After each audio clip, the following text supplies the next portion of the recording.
Okay. Good morning, Bruce. Well, good morning, Tommy, and good morning, and welcome to our newcomers, our first timers here, and to everybody that is here today. As I said earlier, I'm glad to be here, and I'm glad that you are all here too. So the topic of my message this week was, the first thing it was going to be was the power of surrender, and then I changed it to the paradox of surrender. Because to me, there really is a paradox about surrender. And for the first 45 years of my life, surrender was not a word that was in my vocabulary, unless even then I didn't, it was like, no, that was just not something that was part of my makeup. And God led me to the places where I needed to be, and the people, and to a spiritual way of life. And it was interesting because that had actually started somewhere about 10 years before I got to that point. And I started to learn more about, what was going on in the world and what was going on with people and how I impacted people. And I can tell you that when I impacted people, it usually was not in a kind of loving way, because they had not behaved right in some way. And the reason for that was that the concept of surrender to me was just non-existent. I mean, things are supposed to be this way, and of course, this way was whose way? It was Bruce's way. And if they weren't there, well, we had a problem, and I'd get you sorted out.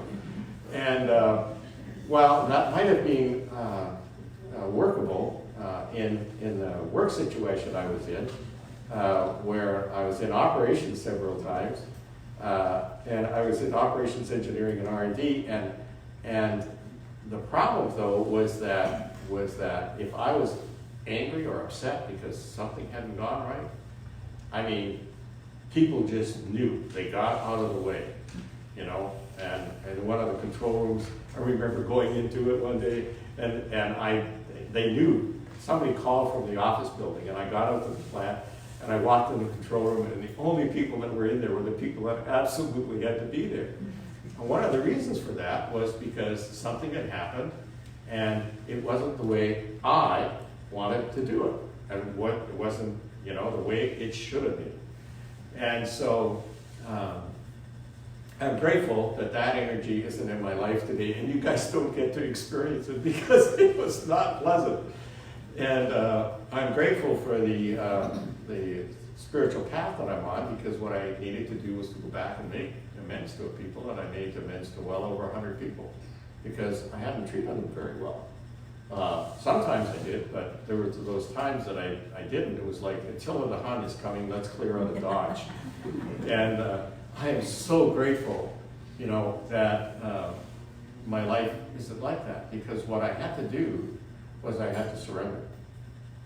I had to surrender that Bruce knew what was best, that Bruce knew what he should be doing, that it was okay to be doing what I was doing, because it wasn't. And the power of surrender was, for me, and getting on a spiritual path and doing the work of being on that spiritual path was that I changed. And I changed in ways that I'm glad you guys didn't see me before, the before picture. But I had a friend, I was in the grocery store, this was in Calgary, and where I lived at the time, and I was in the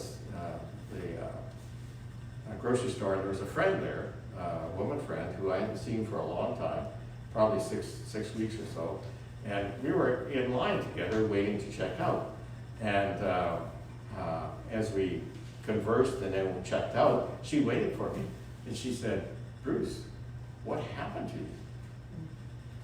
What happened to you?" Because I was so different. And I'm grateful, for that experience. And eventually, what happened was I moved to Texas, to Beaumont, worked in a plant down here, and met my second wife, and then 13 months later, she pulled the plug on her marriage.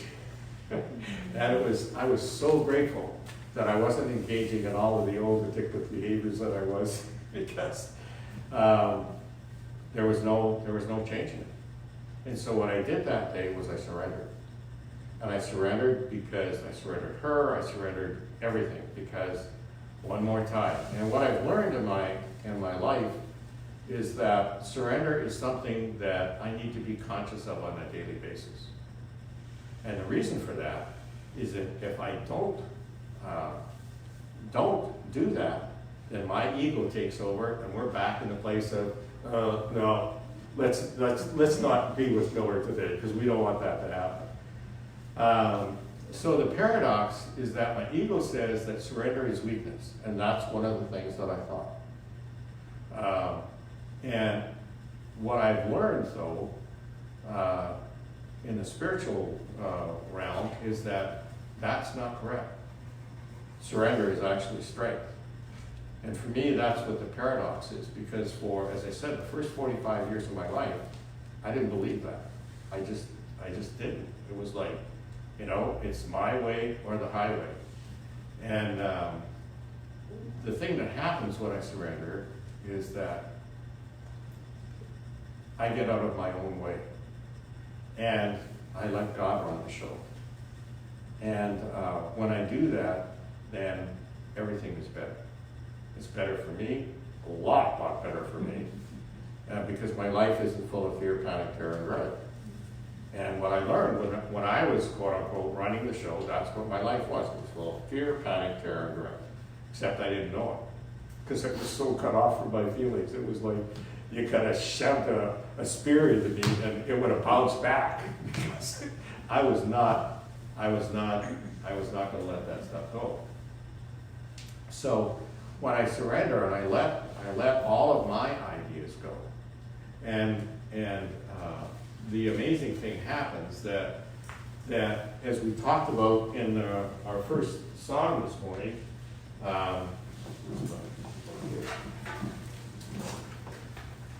and I love this because it says, well, what's the first thing that we do here? I cast all my cares on you, God. That's what I do. I cast all my cares on you. And lay all my burdens in your presence. That's amazing. I lay all my burdens in your presence. And I cast all those cares on you, God. And if I'm willing to trust that God is going to take care of me, then I change. And the situation around me changes. And I love this line here. It says, even when I'm not sure what I should do, I cast all my cares on you, God. It's like, especially, and even when, and especially when I'm not sure what I should do, I cast all my cares on you, oh God. And that's what I need to do. Because if I get back into running the show again, things are probably not going to turn out real well. At least that's been my experience. And so surrender, and that strength that we get from surrender, is something that really is pretty amazing, because it allows us to be with people and in the world in the way of being of service to God and the people above us. And I did a lot of service for a lot of reasons before I found the spiritual path, or got on the spiritual path in a way that I had never done before. And what happened was I became a different human being, because it wasn't my ego that was running the show all the time, and that's my problem. Now, ego's important, it's God-given, and it's important. And the question is whether or not I'm going to follow the directions of my higher power, God, whatever I want to call him, or am I going to go back and try and rely on myself? And I noticed this morning, what happens for me so often when I sing, as I did this morning, is I get tingles all over me, from the top to the bottom. And right now, I have tingles everywhere. And for me, what that tells me is that I'm actually in touch with a power infinitely greater than I am. And it's time for me to let that power operate in my life. And I thank it for being willing to do that.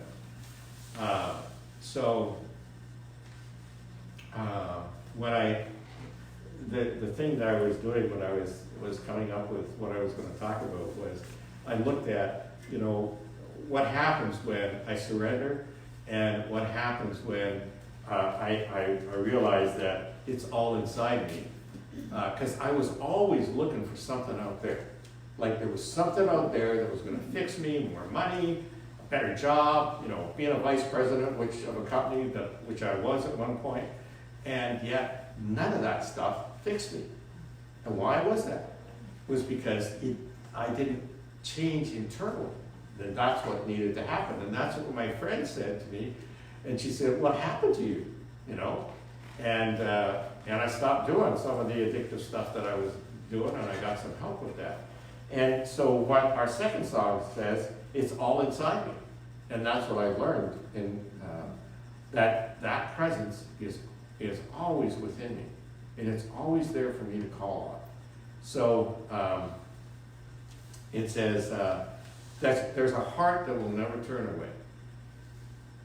And to me, that's really really amazing, because that heart exists within each and every one of us, and we can't get away from it. The question I always have for myself, am I willing to listen to that heart, or am I not? And then it says, there's a love that I know is here to stay. And that's what I found, and I continue to find. No matter what happens, that love is always there.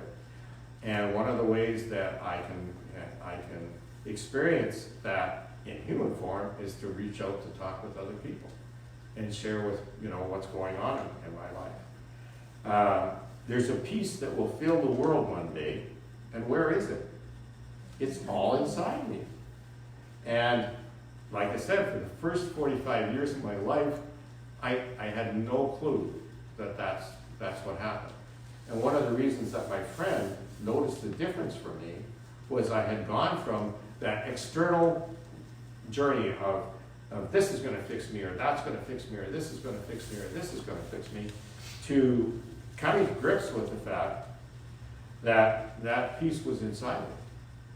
And what I needed to do was to maintain my spiritual condition, which for the first 45 years of my life was not on my list of things to do. I used to make lists of things to do because I so easily forget. I switch and go and do something over here.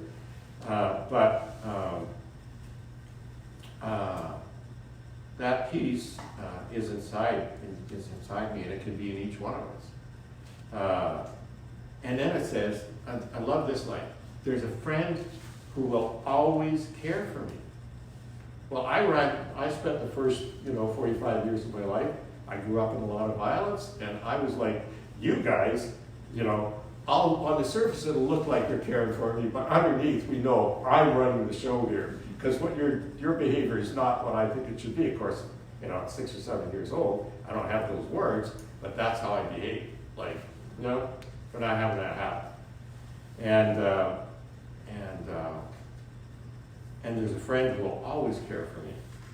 And every hour of my life, be there for me. And until I reached that point of surrender, that was not going to happen. Because who thought he should run the show? Me. Because I thought that's what my job was. Just run the show and it'll all be good. And then it says there's a strength that will always carry me. And I thought, this phrase gets me, because I was always thought that I had to be the strong one. Now, I was all full of fear, panic, terror, dread, which I didn't even know that I had. I just didn't know it, because I'm so clueless, and it's all inside me. That strength is inside me. And then it says something that I love. And I know I will find my way. I know I will find my way to the peace that is mine. And I'll tell you, the way I was living until I got to be 45, there was not peace eternal to me. There would be, people tolerated me. My family tolerated me because I was the oldest of 4 boys, and for whatever reason, they all tolerated me. And I'm grateful that they did. But all the love and the light I need, all of that, all the love and the light I need, wait for me here inside. And what do I need to do to experience that? I need to surrender. I need to let go that I know what's best. That I know what's best for you, which used to get me into a lot of trouble. It was interesting. People would sometimes like that when it started out, but after it had happened, been going on for a while, it's like, no, Bruce, we're not really interested in that. And today I understand why. The things that we find when we surrender changes as human beings, if we're willing to listen to that message from a power infinitely greater than ourselves. And the thing that really just popped up for me is, I went through those first 45 years of my life. As a kid, we used to pray, at night, and we went to church and all that stuff. And then I graduated and studied architecture for a couple of years, and then took a couple of years off because of my dad not being able to support the family. And then I studied chemical engineering, became a chemical engineer. And but during all that whole period of time, was there ever really any surrender? No, there wasn't. Because I was on the path to do this or that or the other thing. And that was going to make me okay. And there's nothing wrong with doing that in the world. The question is, what's my motive for doing it? Is it to be a service to God and the people about me? Or is it to be a service to Bruce? Because if it's to be the service to Bruce, then it's probably not going to go well, because it doesn't include anybody else. There's no one else there. I can't interconnect with somebody when I am still running the show from the way I used to run the show. Not saying that any of you do that, but it's I'm really grateful for the spiritual path that God has given me and brought me to. And the question is, am I willing to follow the dictates of that power, that infinite power in my life, or not? And it seems ludicrous almost. As I just said that, it seems ludicrous that I would not follow the dictates of a power infinitely greater than me and do my own stuff, because I know what happens when I do my own stuff. Sometimes people will even appreciate it, but they're like, behind my back, they're like this. And so if I engage in surrender and trusting that there's a power infinitely greater than me that will run my life and the life of the world around me, then I can let go and I can let God. And when I do that and take responsibility for myself, what I'm doing or not doing, then everything changes. And so we get, Bruce winds up living in love, peace, spirit, is spirit-led, lives in faith, peace, love I have down again here, and friends of God care for him. And one of the things that I've experienced in our congregation is that over the years, I've come to accept more and more that people actually like me. And that was like, I had a friend, I was doing a study group. This was like, I don't know, a couple of decades ago. And my partner was Christy, and Christy and I were out in the parking lot, and after this one session, she really dressed me down. I mean, really did. And And she was like, don't you get it, Bruce? Like, people actually like you. It's like, oh, and that was even after I started on the spiritual path. So it's something that I need to be conscious of as I move through my day and I go through my day and through my life. Because one of the things that I know today is that love is the answer. Not all of the old behaviors that I used to do. And if I look at the Bible, this section is called the fruitful grain of wheat. I guess I should remember that there's a camera up there. I need to stay attached to it. But I'm going to pick up the prayer from Lamside here, and I'm going to read some of this prayer because it was very powerful for me. So this is John chapter 12, and this is verse 23. Jesus answered, saying to them, this was Philip, and there were Gentiles, and Philip and Andrew were with him. And Jesus answered to them, saying, the hour has come that the Son of Man should be glorified. Truly, truly, I say to you that unless a grain of wheat falls and dies in the ground, it will be left alone. But if it dies, it produces much fruit. He who loves his life will lose it, and he who has no concern for his life in this world will keep it to life eternal. Now that's a pretty marvelous statement. And for me, it really emphasizes for me the paradox of surrender. Because when I'm in that first place, where I love my life, and there's nothing wrong with loving my life, but from a self-centered way that I'm loving my life, and not caring about all the rest of you out there, the paradox is when I let that go and I stay in this space. He who has no concern for his life in the world will keep it to life eternal. And over on the next page, in the next couple of verses, verse 30 says, Jesus answered, saying to them, this voice was not on my account, but for your sake. Now is the judgment of this world. Now the leader of this world will be cast out. And I, when I am lifted up from earth, will draw every man to me. He said this to show by what kind of death he was to die. And then the people said to him, we have heard from the law that the Christ shall remain forever. How do you say that the Son of Man must be lifted up?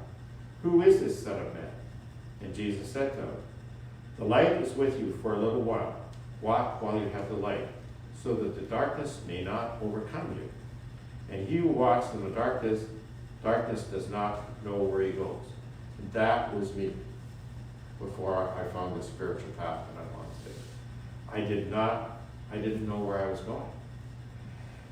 While you have the light, believe in the light, so that you may become the sons of the light. Jesus spoke these things and went away and hid from himself from them. Even though he had performed all these miracles before them, yet they did not believe him. So for this reason, they could not believe, because Isaiah said again, their eyes have become blind and their hearts darkened, so that they cannot see with their eyes and understand with their hearts. Let them return and I will heal them. And that is exactly what's happened to me. And I've seen it happen in the lives of hundreds, maybe thousands of people. And certainly, it's one of the things that brought me to this congregation back in 1994, after my then wife and I moved to Austin. Many of the leading men also believed in him, but because of the Pharisees, they did not confess it, so that they might not be cast out of the synagogue. For they love the honor of men more than the glory of God. And Jesus cried out, saying, he who believes in me believes not in me, but in him who sent me. Wow, that's a pretty amazing statement. And he who sees me has already seen him who sent me. I have come into the world as a light, so that whoever believes in me may not remain in the darkness. And what I was doing for the first 45 years of my life was basically I was living in the darkness. I had no idea. I was trying to be a good guy and all of that stuff and doing stuff for people. And all of that stuff was basically self-centered so that I would be okay. And people would like me. And they'd pat me on the back. But inside was like, oh, you know, it's just bad news. And he who hears my words and does not obey them, I will not judge him. And that to me is a very powerful statement too. For I have not come to judge the world, but to save the world. He who oppresses me and does not receive my words, there is one who will judge him. The word which I have spoken, he will judge him at the last day. For I did not speak of myself, but the Father who sent me. He commanded me what to say and what to speak. And I know that his commandment is life everlasting. These things, therefore, which I speak, just as my Father told me, so I speak. So, one of the things that I'm very, very grateful for is the 5 basic unity principles. And our first one is, there is only one presence and one power active as the universe and as my life, God the good. And I'm grateful because I grew up believing that God was a punishing God. If I didn't behave right, this was going to happen. And usually, that happened was not good. Not in my eyes, anyhow. And so, to me, there is this paradox that surrendering my life to this power infinitely greater than myself and being of service to that power in all the ways that he wants me to and guides me to be, everything changes. And I go from living in the darkness to living in the light. And today, in this moment, I'm living in the light, and I'm grateful to be here with all of you because you're living in the light as well. And so with that, I think we'll come to a close here, RJ. So I don't know what we need to do, but next. Thank you. So I'm glad you guys are all here, and I'm really glad I'm here too. I've said that before, but I'm now really glad.